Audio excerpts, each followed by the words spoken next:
प्यारे बच्चों,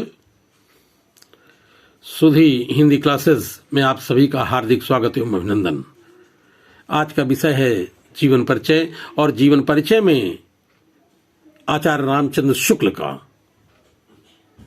जो साहित्य इतिहास के सम्राट माने जाते हैं, ऐसे आचार्य रामचंद्र शुक्ल का एक जीवन परिचय है। विषय में आगे बढ़ने के पूर्व यदि आपने चैनल को सब्सक्राइब नहीं किया है तो सब्सक्राइब जरूर से जरूर कर लें, और यदि वीडियो अच्छा लगे तो लाइक करें और ज्यादा से ज्यादा लोगों को शेयर करें। अब ये देखिए इनका जीवन परिचय आचार्य रामचंद्र शुक्ल का। इनका जन्म 1884 ईस्वी में हुआ था और इनकी मृत्यु 1941 ईस्वी में हुई थी। मृत्यु कब हुई थी? 1941 ईस्वी में हुई थी। और इनका पद में, काव्य में जीवन परिचय देखिए। आचार्य शुक्ल हिंदी के थे महारथी अनुपम लेखक। आचार्य शुक्ल हिंदी के थे महारथी अनुपम लेखक। उनकी रचनाएं अनुवादित संपादित हैं मौलिक।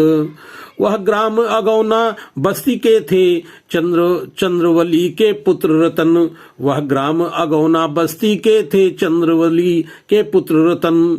नागरी पत्रिका तथा किया हिंदी सागर का संपादन। नागरी पत्रिका तथा किया हिंदी सागर का संपादन। भाषा है उनकी चुस्त कठिन तत्सम शुद्ध खड़ी बोली।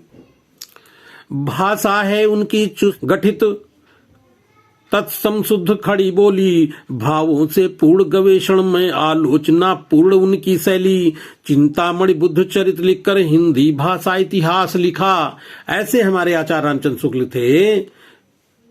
उनका अगर हम इसी को विस्तार कर दें तो हमारा जीवन परिचय पूरा हो जाएगा। देखिए आचार्य रामचंद्र शुक्ल कैसे थे?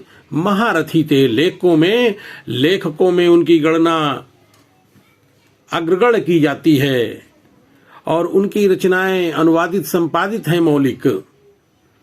वो कहाँ के रहने वाले थे? ग्राम अगौना बस्ती के थे। वो अगौना नामक गांव, बस्ती में अगौना नामक गांव है, वहां के रहने वाले थे। इनके पिता का नाम चंद्रवली के पुत्र थे और रत्न के समान थे। नागरी पत्रिका तथा किया हिंदी सागर का संपादन। नागरी पत्रिका का इन्होंने संपादन किया था और हिंदी सागर का भी संपादन किया था। भाषा इनकी कैसी थी? भाषा है उनकी चुस्त गठित, बहुत चुस्त दुरुस्त इनकी भाषा थी। तत्सम शुद्ध खड़ी बोली, और तत्सम शब्दों का तथा खड़ी बोली का इन्होंने प्रयोग किया है। भावों में पूर्ण गवेषण में आलोचना पूर्ण उनकी शैली कैसी थी? आलोचना पूर्ण थी।